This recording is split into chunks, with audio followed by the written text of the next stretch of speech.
도시는 밀집되고 주택은 더욱 고층화된다. 우리는 이제 콘크리트 없는 도시를 상상할 수 없다.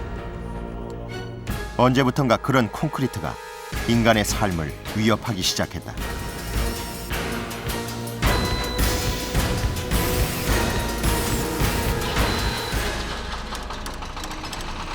과연 그 위협으로부터 우리가 자유로울 수 있는 길은 없는 것일까? 세계는 지금 흙과 나무에 주목하고 있다. 콘크리트의 등장과 함께 멀어졌던 자연 재료에 눈을 돌리게 된 것이다. Local, c'est vraiment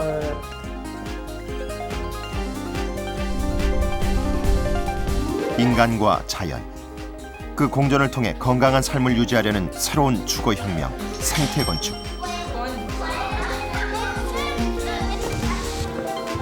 그것은 인간을 위하고 자연을 위한 생명시대의 또 다른 선택이다.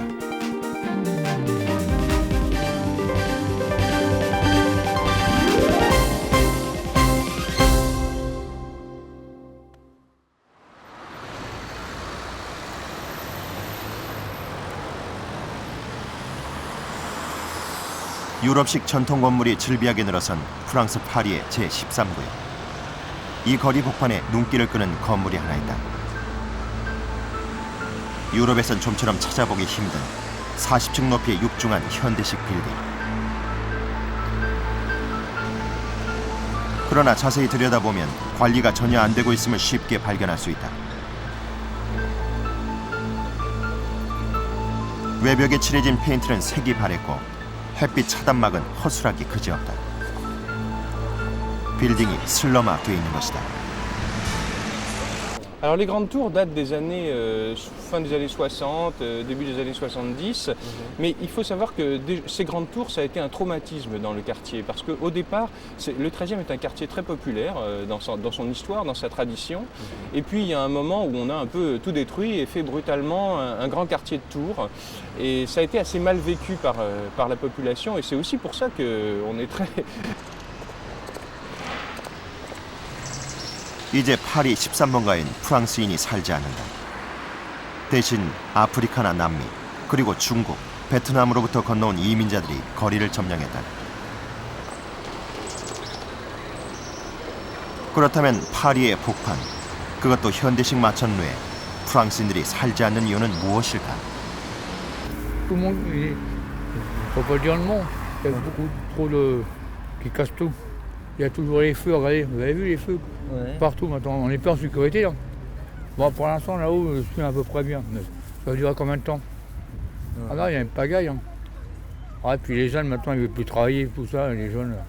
Je ne mets pas tous en même temps, mais il y a quelque chose qu'il faut faire. Hein. 빌딩의 슬럼화는 비단 파리 13구역만의 문제가 아니었다. 파리 외곽 발드마르느 지역.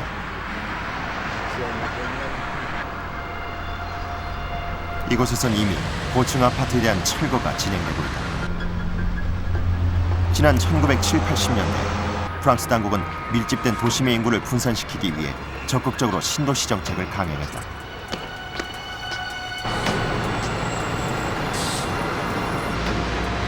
하지만 채 30년도 되지 않아 정부는 이 정책의 실패를 인정해야 했다.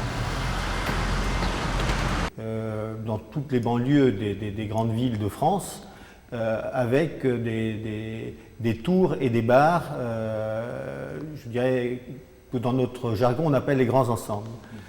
Aujourd'hui, il y a un programme annuel très important de démolition de ces grands ensembles qui, chaque année, implique la démolition de plusieurs dizaines de milliers de logements.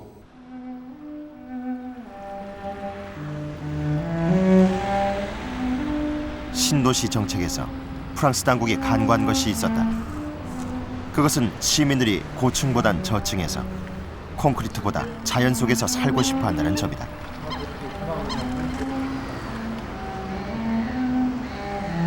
발드 유럽은 그런 실패에 대한 반성에서 탄생했다.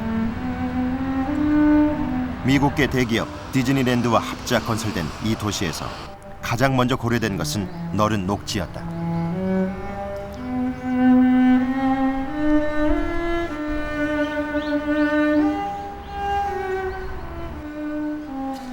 집은 대부분 2층 미만의 단독주택으로 지어졌고 정원에는 푸른 나무들이 심어졌으며 마을 곳곳엔 산책로들이 생겨났다. 신도시의 성공 요인이 정책이 아닌 환경에 의해 결정된다는 것을 인정한 결과였다. Ah, mais c'est le calme, hein. On est au calme, il y a beaucoup d'espaces verts, de lacs, c'est très très agréable, c'est bien pour les enfants. On est vraiment tranquille.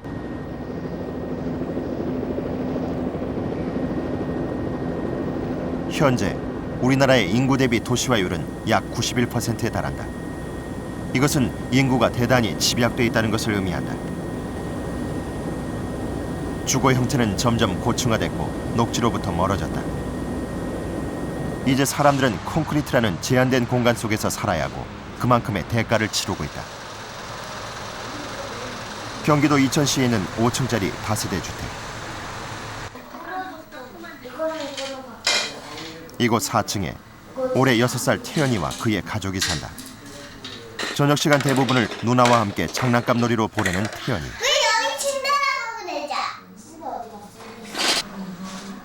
그런 태연이에게 2년 전 이상한 증세가 나타나기 시작했다.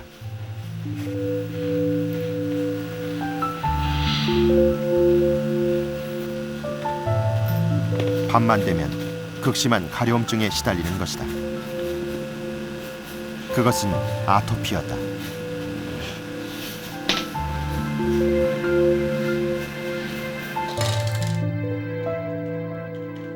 잠을 자다가도 몇 번씩 일어나 피부에 피가 맺힐 때까지 긁어야 되는 태연이에게 그건 버거운 고통일 수밖에 없다.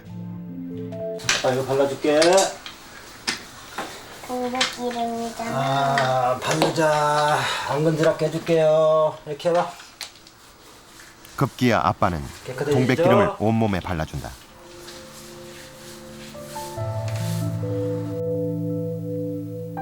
이렇듯 태연이가 앓고 있는 아토피는 태연이만의 고통이 아닌 태연이를 바라봐야 하는 가족 모두의 고통이 됐다. 살이 터졌는데도 긁어요. 그 부위를 살이 터졌는데도 긁으니까 터진 데다 긁으니까 다시 터져버리고 다시 갈라지고 다시 또 살이 또 터지고 또 갈라지고 그게 계속 반복되다 보니까 온 몸에 뭐 진짜 누가 잘못 보면은 쟤는 태어날 때부터 참 요새 뭐 후천성 뭐 그런 얘기 정도 그 정도로 나올 정도로 심했으니까요. 뭐 말로는 표현이 안 되죠. 말로는. 그동안 태연이의 가려움증을 막기 위해 가족들은 한약은 물론 양약에서부터 민간요법에 이르는 모든 처방을 망라했다. 그러나 그건 역시 그때뿐이었다. 매년 증가되는 걸로 저희들이 이제 알고 있습니다. 그래서 우리나라 통계를 보면은 한 60년대에는 한 소아 환자 한 3-4%가 알레르기 환자였었는데 최근 한 2000년도 조사에 의하면 한 12% 정도, 그러니까 굉장히 한 4-5배가 이렇게 증가되어 있는 상태입니다. 네.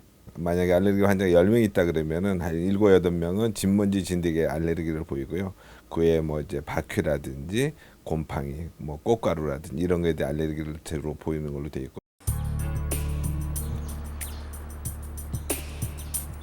태연이의 집은 보통의 집과 다르지 않다. 콘크리트로 지어졌으며 창문은 밀폐돼 있고 인공 벽지를 발랐다. 그렇다면 이 평범한 주택에서 아토피를 악화시키는 요인은 과연 무엇일까? 제작팀은 건국대 환경공학과와 연세대 기생충학 교실에 의뢰 태연의 집 내부의 알레르기 원인 물질을 찾아보기로 했다.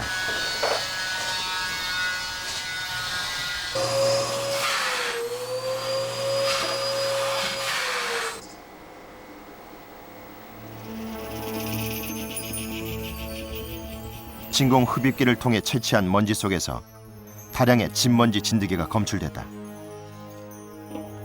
그 중에서도 그동안 아토피의 가장 큰 요인으로 손꼽히던 큰발 진먼지 진드기의 서식 정도가 증상을 일으킬 수 있는 범위를 훨씬 초과했다. 이는 태연이의 아토피와 진먼지 진드기가 상당히 연관돼 있음을 말해준다.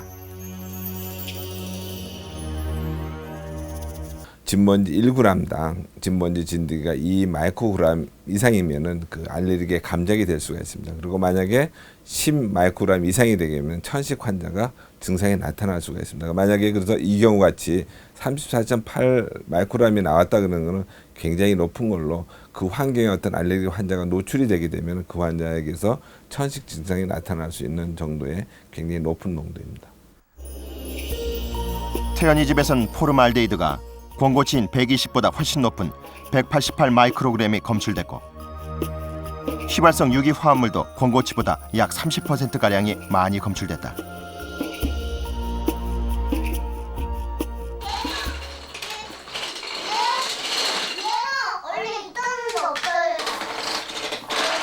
우리나라 전체 아이들 중 약 12%가 앓고 있다는 현대병 아토피. 아토피의 요인인 곰팡이와 진먼지 진드기 그리고 포름알데히드는 이렇듯 우리가 보지 못하는 공간 곳곳에 숨어 아이들을 괴롭히고 있다.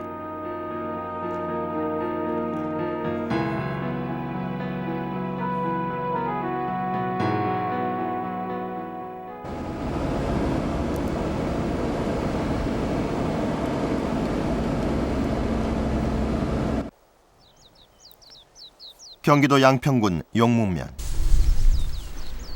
야트막한 산으로 둘러싸인 시골 마을에서 임철영 씨 가족은 3년째 손수 흙집을 짓고 있다. 이 흙개는 보통 일이 아니야. 날씨가 따뜻해진 봄날을 기다려 물에 황토를 버무려 갈라진 흙벽을 메우기로 한 임철영 씨 부부. 이물질이 섞이지 않은 흙과 나무의 구조물은 콘크리트와 달리 건조되면서 자꾸 틈이 생겨난다. 때문에 2, 3년 정도는 계속해서 틈을 메워주지 않으면 안 된다.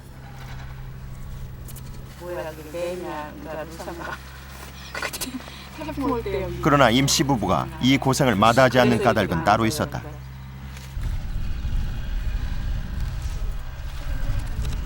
저 같은 경우에는 참 제가 이 건강이 아주 좋다고 아주 항상 자부를 했었는데 어느 날 그냥 갑작스레 쓰러졌어요. 근데 그 쓰러진 게 심근경색이라고 옛날로 말하면 급살병이라고 그러죠. 그냥 갑자기 그런 거 같아요. 서울에서 직장 생활하던 임철영 씨는 5년 전 퇴근길에 갑자기 쓰러져 병원으로 옮겨졌다. 병명은 심근경색. 심장은 하루 약 900리터의 혈액을 순환시키는 혈액 펌프다. 만약 펌프에 기름이랄 수 있는 영양 보급로가 막힌다면 엔진이 정상적으로 가동될 수 없다. 이것이 심근경색이다. 졸도 실신한 상태이고 혈압이 굉장히 저혈압을 보이고 있었고 그냥 환자를 가만히 두면 돌아가실 수 있는 그런 절대절명의 위급한 상황이었습니다. 그래서 조영술상 우측 간상동맥이 완전히 100% 심장으로 통하는 영양 보급로가 막히면 그곳에 죽은 효소들이 쌓이게 된다. 당시 임 씨의 효소치는 무려 824. 이는 정상인보다 8배나 높은 수치였다. 심장 기능이 약화되자 혈압 역시 60에서 90 정도로 저혈압 증세를 동반했다.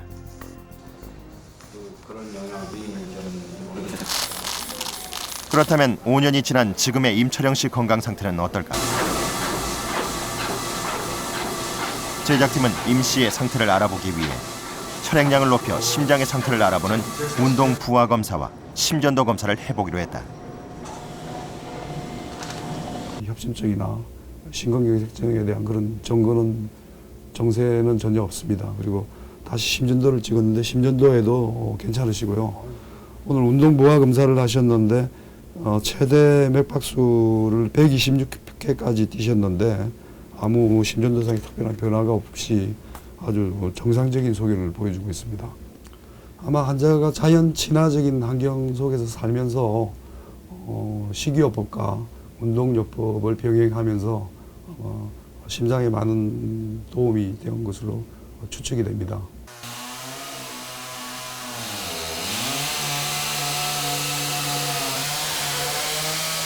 자칫하면 목숨까지 잃을 뻔했던 임철영 씨.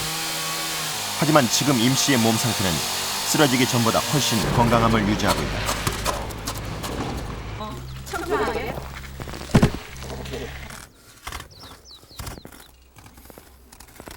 임씨 부부는 그 원인을 전원 생활에서 찾는다.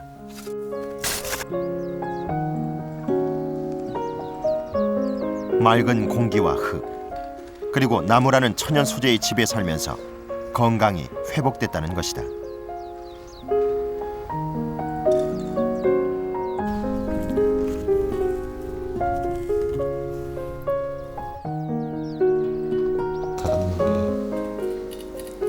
임 씨는 오로지 자신의 건강을 되찾기 위해 시골로 내려왔고 입맛을 집 짓는 모든 일을 손수 해냈다.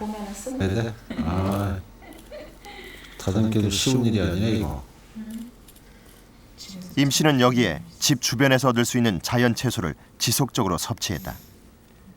이렇듯 임 씨의 시골 생활은 도시 생활과는 전혀 다른 자연 친화적인 삶으로의 변화였다.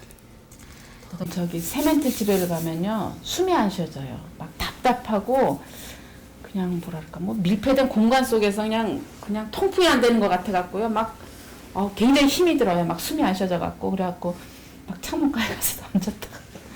근데 여기서는 그게 없어요. 아무데나 있어도 이렇게 다 숨이 쉬어지는 것 같아요. 그게 제일 저는 여기서 흙집에 살면서 그게 가장 저는 좋더라고요. 나는 막 그냥 뭐 비닐을 씌어져 있는 것 같은 느낌이 없어요. 근데 서울 가면 막 비닐에 씌어져 있는 것 같아 갖고요. 막 쩍쩍 뭐가 붙는 것 같은 그런 느낌 때문에 그게 너무 힘들었어요. 흙과 나무로 된 주택은 지난 수천 년 동안 발전돼 온 건축 방식이다. 인공 재료가 없던 시절 건축에 필요한 모든 재료는 자연에서 얻었다. 심지어 흙벽의 먼지를 막기 위한 벽지조차 종이가 아닌 해초 끓인 물을 사용했다. 우리 선조들이 자연 풀을 해초 끓인 물이나 아니면 찹쌀 풀을 썼는데 이제 찹쌀 풀보다는 저는 이제 이 해초 풀이 좋다고 생각했기 때문에 이걸 사용하는 거거든요. 흙벽의 아름다움은 콘크리트와 견줄 수 없다. 원색이 아닌 자연 그대로의 부드러운 색.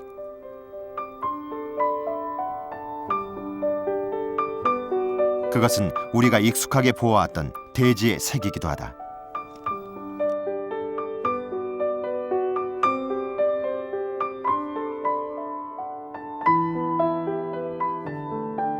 나무나 또는 대지가 갖고 있는 그 황토빛의 색깔은 우리가 자연의 색이다라고 볼 수가 있겠는데요. 그 색을 접하게 됐을 경우에 사람들은 긍정적인 사고를 갖게 됩니다.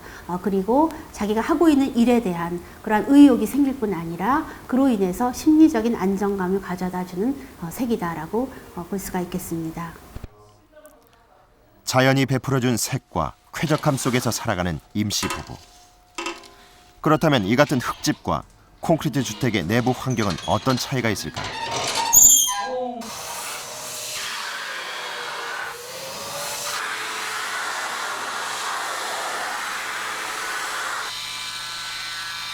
제작진은 먼저 연세대 이인용 박사에 의뢰 집 내부의 먼지를 채취한 다음 시약을 통해 집먼지 진드기의 서식 여부를 알아보기로 했다.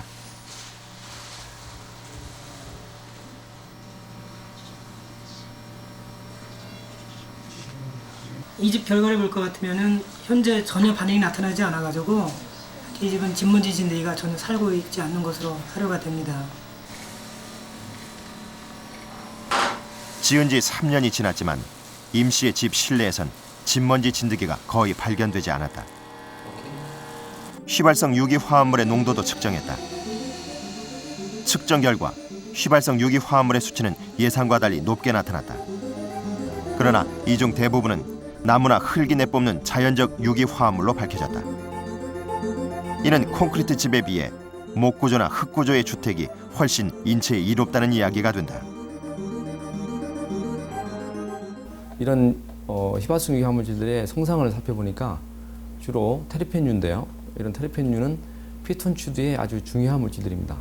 그래서 피톤치드가 상당히 높은 이런 테르펜유들이 많이 나왔다는 것은 곧 집안에 이러한 그 세균이라든가 이런 것들이 없다는 것을 주로 굉장히 적다는 것을 의미하는 것이고요. 우리 인체에 어떤 미치는 영향이 아주 좋은 방향으로 영향을 주기 때문에 건강을 계속 유지할 수가 있고.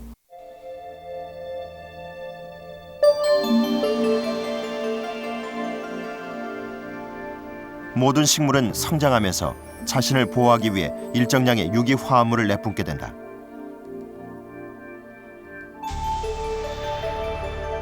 이것이 피톤치드다. 따라서 피톤치드엔 각종 항균, 살충 기능들이 들어있으며 스스로를 성장시키는 활성화 기능까지 들어있다.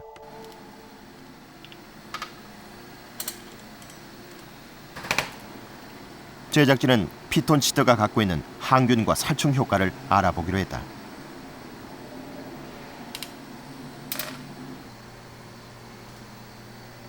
효능을 알아보기 위해 우선 피톤치드 원액을 여과지에 적신 후 이를 인체에 해로운 각종 병원균 속에 넣어 3일 동안 배양시킨 후 그 결과를 관찰해 보기로 한 것이다.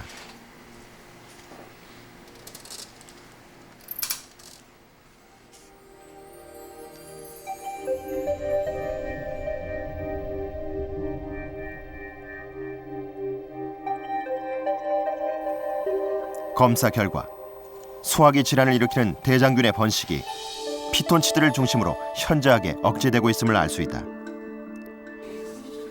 이는 피부 질환을 일으키는 포도 사상균 그리고 곰팡이의 경우도 마찬가지였다. 진먼지 진드기의 경우도 실험 대상 100마리 모두 죽은 것으로 나타났다.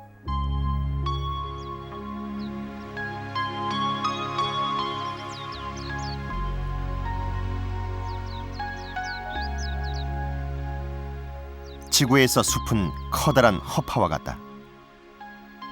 1헥타르당 숲은 1년에 약 3톤의 산소를 제공하며 피톤치드처럼 인간에게 이로운 물질들을 끊임없이 배출한다.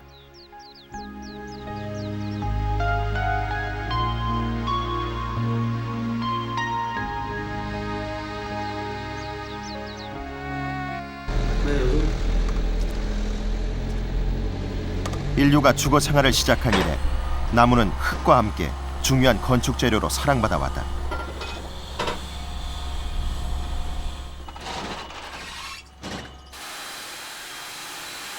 생존을 위해 자연 속에서 스스로 터득했던 나무의 생명력은 건축 재료가 돼서도 변함없이 제 역할을 해낸다. 썩어 사라지기 전까지 나무는 피톤치드 배출은 물론 견고성, 수분 조절 능력까지 그대로 유지한다. 목재 세포는 마치 그 조직을 보면 스폰지 모양으로 이러한 많은 그 다공체로 그 구성이 되어 있죠. 이러한 그 기능을 갖고 있으면서 그 자기가 평소에 갖고 있던 수분을 빨아 올리고 내리고 하는 이러한 기능이 그대로 죽어서도 목재가 갖고 있는 것입니다. 그렇기 때문에 외부가 습하면 습한 공기를 빨아들이고 또 바깥이 건조하면 자기가 갖고 있던 수분을 밖으로 배출하는 이러한 능력을 목재는 갖고 있습니다. 광학 현미경을 통해 염색된 목재 세포를 관찰해 보면 수많은 다공질로 되어 있음을 볼 수 있다. 이 다공질이 주건의 쾌적함을 유지해주는 자동 습도 조절 장치 역할을 해낸다.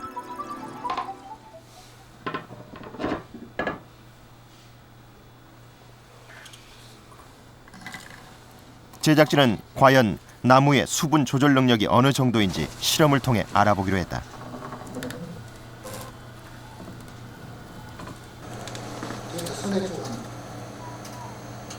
실험은 가로 세로 30cm의 아크릴 상자에 두께 1cm의 콘크리트와 목재 덮개를 씌운 다음 약 30분 동안 습도에 노출시켜 농도를 측정해보는 것이었다.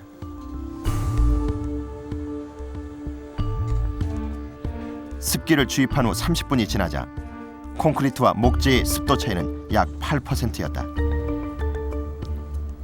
그렇다면 습기 공급을 중단했을 때 결과는 어떨까? 밸브를 잠근 지 20분 후 그 차이는 13%에 달했다. 이는 콘크리트보다 목재가 습기를 흡수하고 배출하는 능력이 탁월하다는 것을 의미한다. 습도와 사람의 건강은 밀접한 관계를 유지한다. 적당한 습도에서 공기 중의 미생물은 대부분 호흡기의 촉촉한 섬모 조직에 의해 걸러진다. 그러나 건조했을 경우 섬모가 굳어져 제 역할을 해낼 수 없다. 건조할 때 우리가 감기에 쉽게 걸리는 이유도 여기에 있다. 예, 목재를 콘크리트 아파트 한 25.7평 정도 되는 아파트에 그 목재로 한 벽면 2-3개 정도 이렇게 벽면을 그 목재로 설치를 한다든지 아니면 가구를 만들어 둔다든지 아니면 소품 같은 것을 목재로 만들어 가지고 두게 되면 이 습도 조절되어지는 것이 일반 그 목재를 두지 않는 아파트보다가 한 10% 정도 그 습도가 감소되어지는 것을 알 수가 있습니다.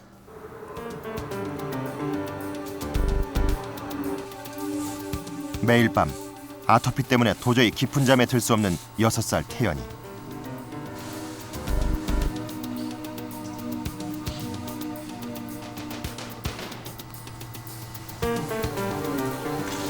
그렇다면 콘크리트로 된 태연이 방을 목재로 치장했을 경우 가려움증은 과연 호전될 수 있는 것일까?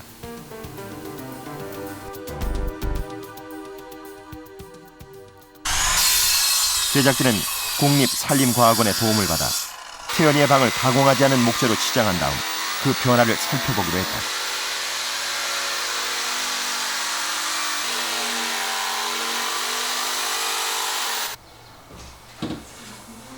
여기에 사용된 목재는 우리가 쉽게 구할 수 있는 국내산 소나.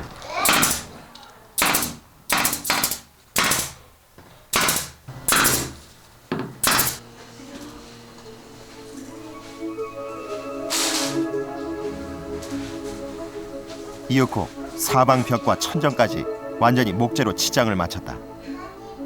그러자 방에서는 예상했던 대로 소나무 특유의 향이 깊게 배어나왔다.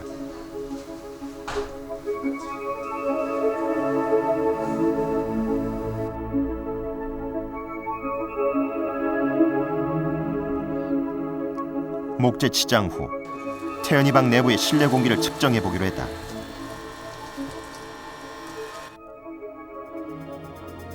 검사 결과 목재 치장 전에 비해 우선 휘발성 유기 화합물의 농도가 약 5배가량 증가해 있었다.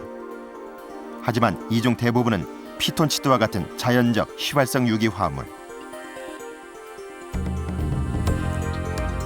반면에 인체에 유해한 포름알데히드의 농도는 권고치인 120 마이크로그램 이하로 줄어들어 있었다. 뿐만 아니라 목재로 인한 자연 습도 유지로 불쾌 지수가 예전보다 훨씬 개선됐음을 알 수 있다. 목재 치장 후 20일, 제작진이 다시 태연이를 찾았을 때 아토피 증세는 상당히 호전되고 있었다. 목재가 제 역할을 해내고 있었던 것이다. 그전에는 막 새벽 뭐 날밤을 샌다고 봐야 되겠죠, 날밤을. 그 옆에서 보는 입장에 보면은 안타깝죠. 안타까우니까 도저히 뭐 말로 표현이 안 되는 부분이라 이 나무로 소나무로 만들어 준 이후부터는 아주 애가 깨끗해지고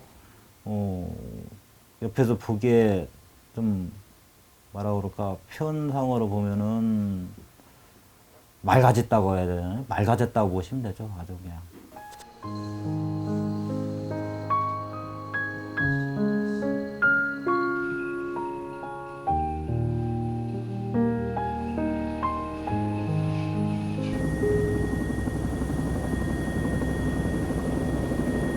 오늘날 우리 도심의 건축 구조물은 대부분 콘크리트다. 우리나라에 도입된 지 100여 년 만에 콘크리트는 우리 주거 공간 대부분을 점령하고 있다. 이것은 그만큼 우리의 삶이 나무와 흙으로부터 멀어졌음을 의미한다. 높이 올라가면 올라갈수록 이 산업의 그 테크놀로지가 집약할 수밖에 없기 때문에 생태주의하고는 점점 멀어지게 됩니다. 그래서 그것을 아까 말씀드린 저층형의 미음자 배치나 니은자, 디귿자 배치로 가면 그것이 생태재료인 목구조나 흙구조의 결합이 가능합니다. 그래서 그런 부분이 지금 유럽 같은 경우, 특히 이제 프랑스 같은 경우는 한 4층 내지 5층 정도 연립주택을 흙으로 짓는 그 경향이 나타나고 있고요.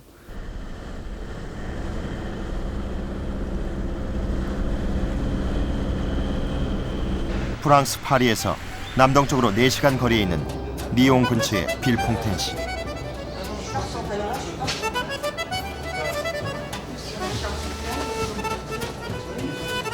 이곳에선 지난 1980년대 리옹의 인구를 분산시키기 위한 신도시 도멘드라떼, 소위 흑집 마을 프로젝트가 진행됐다.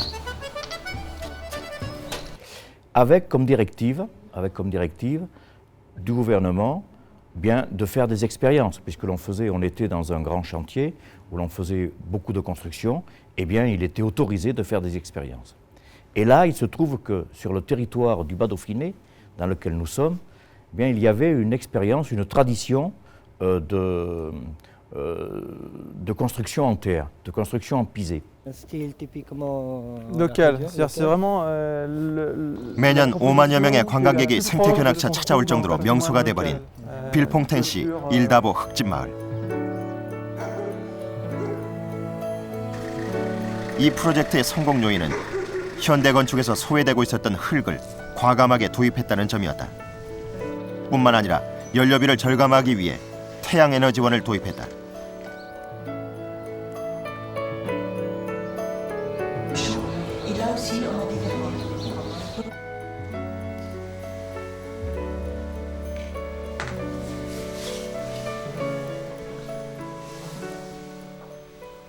입주자들은 외부로부터 들어온 자연광 특유의 부드러운 질감에 매료됐다. 흙벽은 벽지를 바르지 않아도 차가운 느낌이 들지 않았으며 적당한 습도는 입주자를 상쾌하게 만들었다. Pas vraiment, ça fait une maison plus avec un autre charme, c'est pas pareil, c'est bon, OK, vous n'allez pas mettre de tapisserie dessus ni de peinture, vous allez plutôt décorer avec des toiles et des sculptures dessus, c'est pas la même chaleur. On a une chaleur plus on a une maison, on va pas la transformer, on va l'avoir de pierre pour garder la pierre. C'est une maison qu'on va pas trop transformer, on va rapporter des décors dedans, c'est tout. 일다보 프로젝트의 성공 원인은 문명이나 첨단이 아니었다. 그것은 어떻게 하면 인간과 자연을 가깝게 밀착시키느냐는 자연에 대한 관심이었다.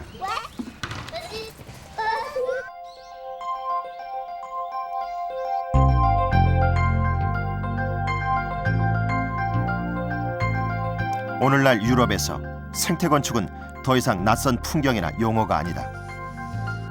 자연에 가깝게 다가감으로써 보다 건강해질 수 있다는 믿음이 그만큼 강한 것이다.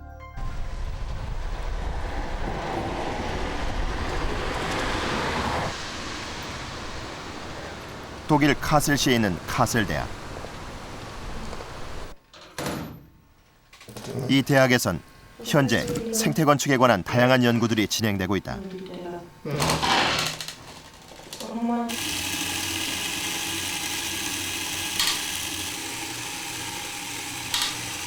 카셀대학 생태건축연구팀을 이끌고 있는 민케 교수.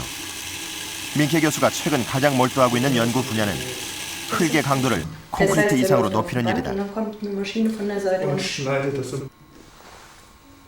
흙의 점력을 높이기 위해 민케 교수는 흙 속에 볏짚이나 갈대, 그리고 각종 섬유 부산물을 넣는 실험을 계속하고 있다.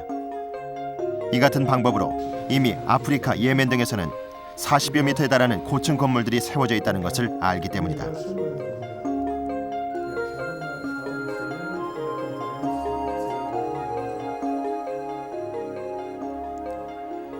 또한 대학 연구팀은 세계 각국의 흙 건축 사례들을 수집, 건축 방법과 조형의 예술성들을 체계적으로 정리해 나갔다. 지금도 대학 캠퍼스에 세워져 있는 건물들은 그런 연구의 결과들이다.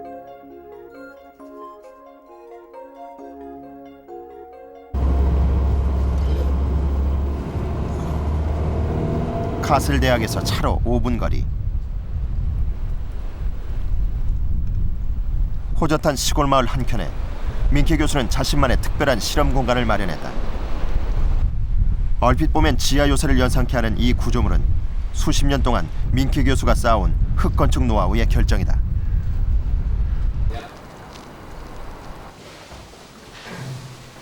집 내부에 들어서자 바깥에선 짐작할 수 없었던 넓고 웅장한 분위기가 방문객을 만난다.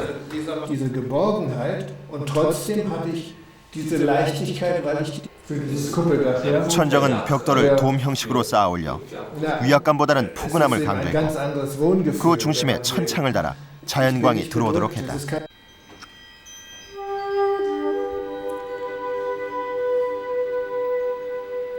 실내에 들어온 자연광은 내부의 식물들이 자랄 수 있는 충분한 양의 영양을 제공한다.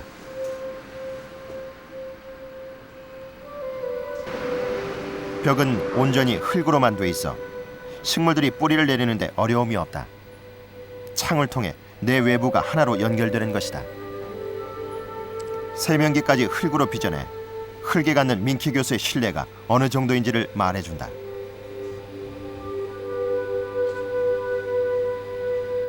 Das sind ja ungebrannte Lehmsteine hier oben, nimmt die Feuchtigkeit auf, wenn es die relative Feuchtigkeit über 50% ist und gibt sie aus den Wänden wieder ab im Winter, wenn es trocken ist und die Feuchtigkeit unter 50% ist. Ich kann sagen, im Sommer, als es 35 Grad heiß war, draußen die Luft, hatte ich hier nie mehr als 25 Grad. Ja. Ohne Heizung, nicht? Also ohne Klimaanlage. Nur durch das Gründach, durch diesen Isolationseffekt und durch die Abschirmung durch die Pflanzen. Im Winter? Im Winter haben wir auch Messungen gemacht, dass zum Beispiel unter der Erde bei Außentemperaturen von minus 14 Grad hatten wir unter der Erde 0 Grad. Ja? Also die Heizwärmeverluste sind sehr viel geringer durch dieses Gründach.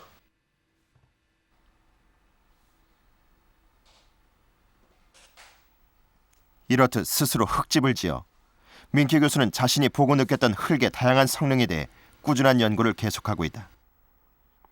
습도 유지는 물론 전자파로부터 완벽하게 차단된다는 사실은 그렇게 Das heißt, 얻어진 wenn ich 결과다. dieses Fenster oben nicht hätte, könnten Sie hier nicht telefonieren.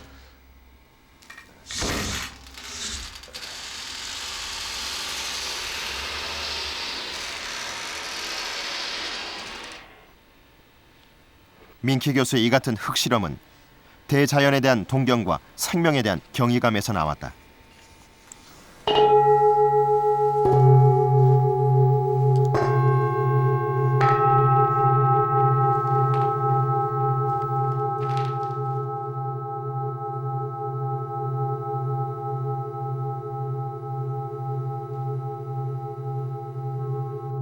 Das ist in der Farbe gestaltet.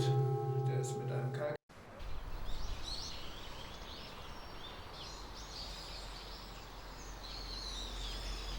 베를린 근교 오라니언 부록. 민키 교수의 생태 건축에 대한 꿈은 이제 서서히 현실로 나타나고 있다. 얼핏 꿈동산을 연상시키는 이 유치원은 외경부터 아이들의 호기심을 자극하는 색과 질감으로 가득하다.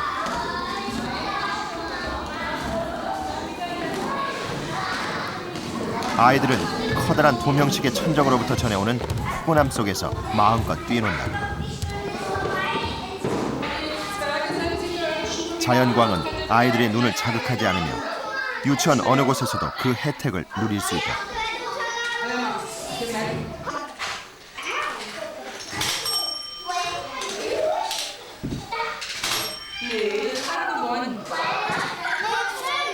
또한 아이들은 숨고 싶어하는 본능이 있다는 점을 감안 유치원 한켠에 동굴같이 어두운 공간을 따로 마련해 주었다. In dem Rahmen Gesund Wohnen haben wir uns in der Genossenschaft überlegt, dass wir, wenn wir gesund wohnen wollen, gesund bauen müssen, also ökologisch bauen. Mit Stoffen, die wir aus der Natur nehmen und genauso gut auch wieder der Natur zurückgeben können. Dieser Kindergarten ist seit 2 Jahren in Betrieb und wir beobachten natürlich jetzt schon immer die Krankheiten bei den Kindern. Und wir haben schon gespürt, dass Erkältungskrankheiten, Allergien zurückgehen. Also hier wird wenig gehustet, ne? So kann man das wahrnehmen.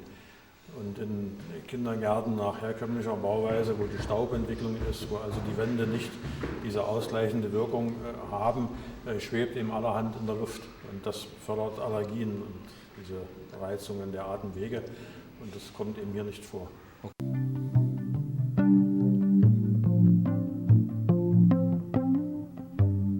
지어진 지 3년. 흙과 나무로 바뀌면서 유치원 내부의 공기는 예전보다 훨씬 쾌적해졌다. 실내 온도 또한 겨울 난방이 거의 필요 없을 만큼 일정한 수준을 유지했다.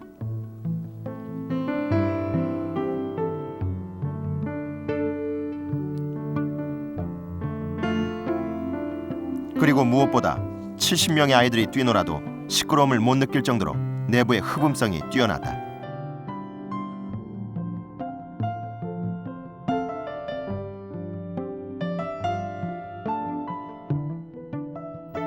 그동안 아이들을 괴롭혔던 알레르기와 호흡기 질환도 함께 줄어들었다.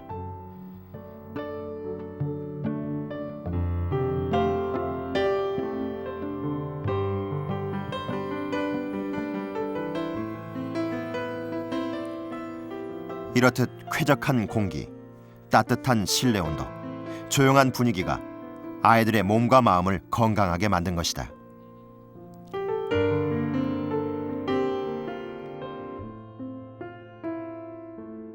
Wir haben eigentlich darauf Wert gelegt, obwohl es auch eine Kostenfrage war, was eben halt teurer ist, große Fenster, dass wir die Natur in den Gruppenraum reinholen können, dass die Kinder in der Natur oder mit der Natur leben können, so ebener Erde alles haben. Diese großen Fenster sind ganz, ganz doll wichtig, auch für die Psyche des Kindes. 이제 에덴 유치원은 오라이언 부룩의 자랑거리가 됐다. 지금도 전시돼 있는 당시의 벽돌들. 이 작은 벽돌 하나하나엔 아이들을 위한 주민들의 애정이 담겨 있다.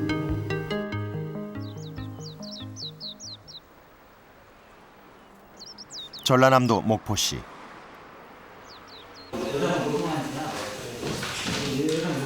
2004년 초여름 한 유치원에서 학부모들의 열띤 토론이 펼쳐졌다. 100여 명의 학부모로 구성된 목포 육아협동조합의 관심사는 아이들에게 보다 쾌적한 환경의 유치원을 지어주자는 것.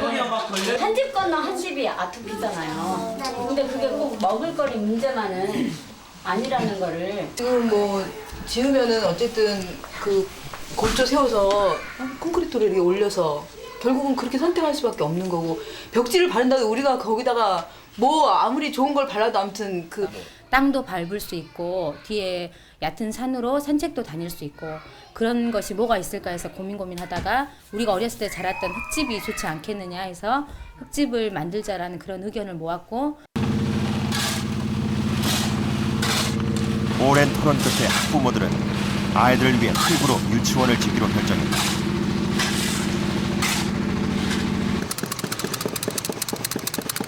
여기엔 어떤 콘크리트도 사용되지 않았다. 순수하게 흙만을 이용해 건물을 짓기로 한 것이다.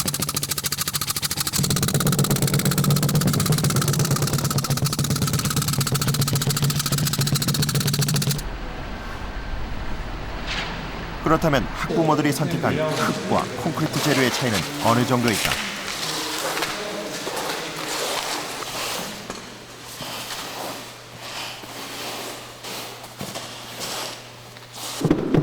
제작팀은 목포대학교 황혜주 교수팀에 의뢰 실험을 해보기로 했다.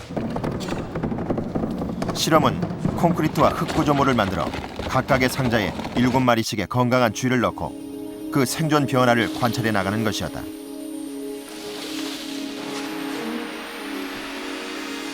그 차이를 발견하는 데는 그리 오랜 시간이 걸리지 않았다.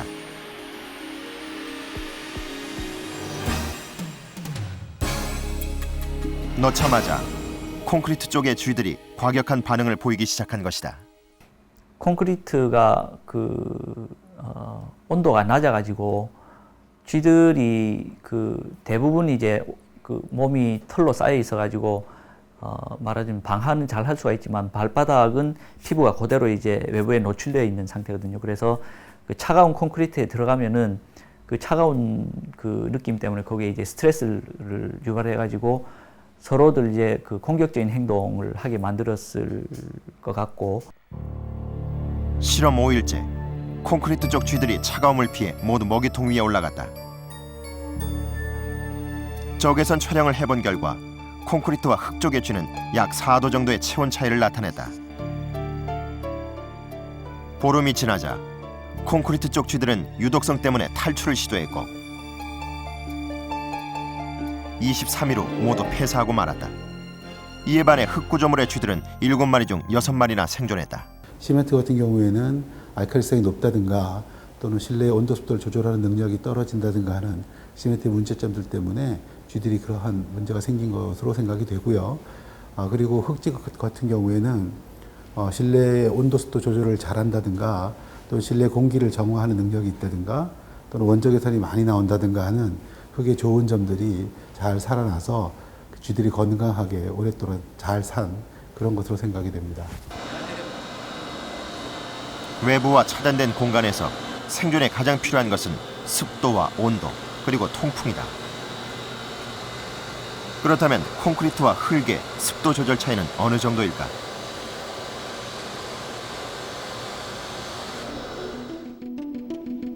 실험 결과 습도가 과다했을 때 콘크리트보다 흙 구조물의 흡습량이 훨씬 탁월하다는 것을 알 수 있다.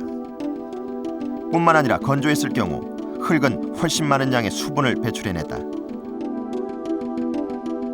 이러한 현상이 나타나는 이유는 흙은 그 자체가 굉장히 많은 다공질 조직, 스펀지나 벌집 같은 그런 구조로 되어 있기 때문에 습기를 빨아들였다 내놓고 하는 성질이 우수하기 때문에 그런 결과가 나온 것으로 생각됩니다. 이 같은 차이는 콘크리트와 흙의 밀도 차이에 근거한다. 콘크리트는 견고하게 결합된 반면 흙은 밀도가 느슨한 다공질의 구조를 갖고 있는 것이다.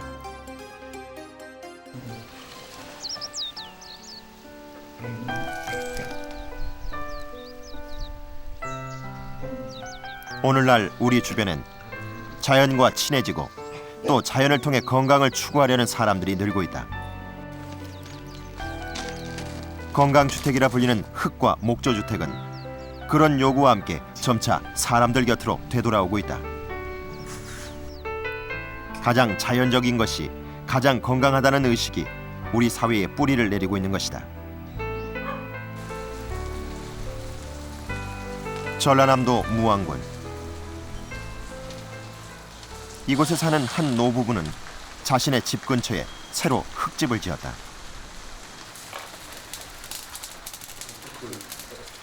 땔감을 구해다 군부를 지펴야 하고 그을음을 감수해야 하지만 노부부에게는 그런 일조차 행복하기만 하다.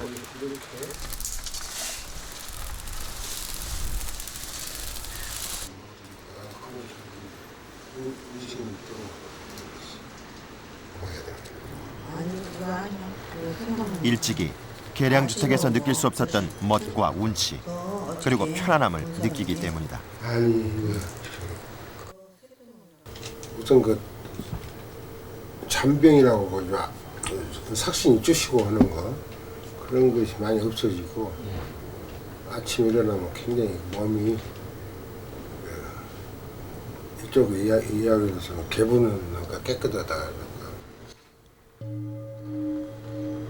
흙집에서 생활한 후 노부부는 몸도 마음도 맑아졌다고 말한다. 흙집이 가져다준 쾌적한 환경이 자신들을 그렇게 변화시켰다는 것이다.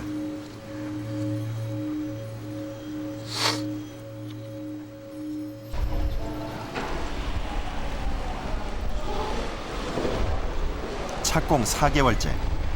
비로소 목포 육아협동조합의 유치원이 제 모습을 드러내기 시작했다. 흙집 공사가 이렇듯 더딘 이유는 그 재료가 가진 특성 때문이다. 콘크리트에 비해 흙은 건조가 느리고 대부분의 공정을 손으로 직접 해야 한다. 건축 비용이 상대적으로 비싼 이유도 거기에 있다. 흙은 지금 많이 사람들한테 좋다고는 알려져 있는데 그것이 굉장히 많이 사용하지 않고 있고 좀 기술도 많이 개발이 안 되어 있습니다. 그래서 좀 비싸고 또 일반인들한테 인식에서 좀 멀리 있는 부분이 있는데요. 그것들 이제 앞으로 구조적인 그 기술 개발이라든가 또 뭐 대중화 이런 걸 통해서 단가도 내려갈 수가 있고 또 이제 여러 가지 기술들이 접목이 돼서 새로운 이제 현대 건축의 패러다임을 만들 수 있다고 생각이 듭니다.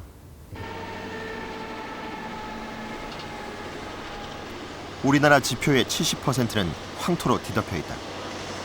이것은 우리나라의 흙건축 전망이 그만큼 밝다는 것을 의미한다.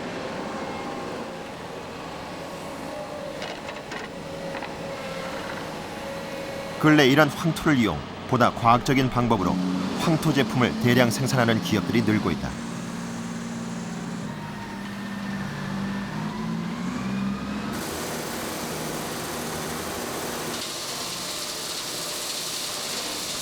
대량 생산 체계의 구축은 황토 제품의 가격 상승을 억제하고 생태 건축의 활성화를 유도하는 역할을 한다.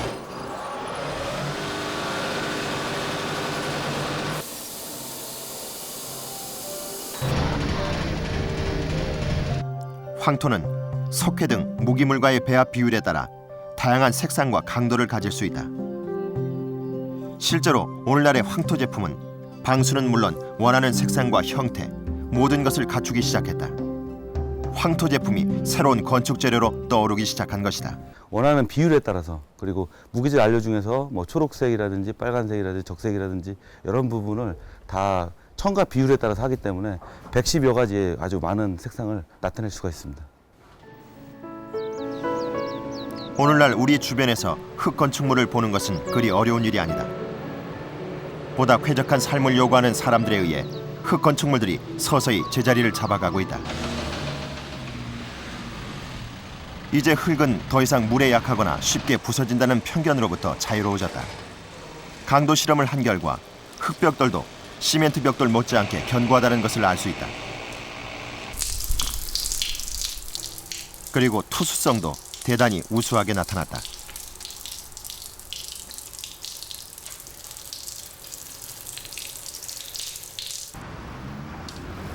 (2004년) 가을, 서울시 노원구는 흙블록을 이용 대규모 하천 정비 사업을 진행했다. 수분 흡수 능력과 식물의 활착 능력이 탁월한 흙을 통해 죽어가는 하천을 되살려 보겠다는 취지였다. 하천의 생명은 산소 공급과 식물의 정화 기능이다. 때문에 노원구청 측은 흙블럭 사이사이 생명력이 강한 화초를 심기로 했다. 풀이 자라야 하천이 살 수 있다고 믿은 것이다. 자연에 가장 가까운 흙으로 만들어진 제품을 사용하게 되면 식물의 활착이라든지 그런 생태 환경에 영향을 주지 않을까 해서 이런 제품을 사용하게 되었습니다.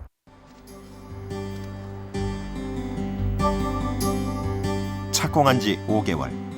드디어 목포 어린이집이 화사한 황토빛깔의 모습으로 완공됐다. 안으로 들어가자 자연 그대로의 따뜻하고 온화한 색감들이 벽면에 고스란히 살아있다. 자연 재료가 주는 색과 질감은 아이들을 변화시킨다. 벽이 차단하는 역할이 아닌 보호하는 역할로 바뀌었을 때 아이들은 그만큼의 안정감을 느끼게 되고 밝아지는 것이다. 새 건물 냄새가 우선은 안 나고, 그리고 공기 자체가 하당 그 전에 살았던 곳에서의 느꼈던 그런 것은 아니죠. 우선은 벽지를 바르지 않아도 이 자체로도 아이들도 참 많이 좋아하고. 콘크리트에서 흙 건축으로의 변화. 목포 어린이집을 변화시킨 건 학부모들의 관심과 열정이었다. 그것은 작은 시도였지만 어쩌면 우리나라 전체 아이들의 생활 공간 개선을 위한 첫걸음일지 모른다. 지금 끊임없이 재건축이 되어가고 재개발이 되어가는데, 이런 부분들을 미리 우리가 지금에 대비하지 않고 끊임없이 이제 높이 위주의 성장을 하게 된다면 우리도 곧 슬럼화의 어떤 단계로 이행이 될 거라고 생각이 들고요. 이런 부분을 유럽이나 일본 쪽에서 가지고 있는 저고층의 연립주택형 아파트로 이제 발전을 시켜 나가면서 주변과의 어떤 쾌적성 이런 것들을 담보해 내야 된다고 생각이 듭니다.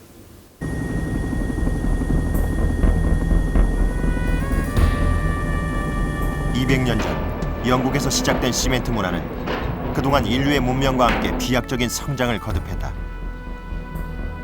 콘크리트가 없었다면 오늘날 우리가 향유하고 있는 편리함과 풍요는 불가능했을지 모른다.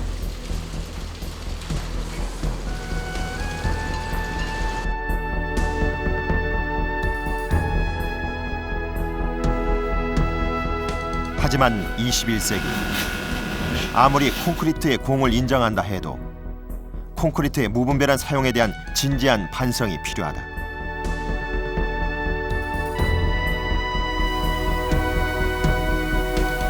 보다 아늑하고 보다 건강한 공간 속에서 자연과 더불어 살아가는 방법은 없는 것일까? 생태건축은 그런 절실함에서 태어났다.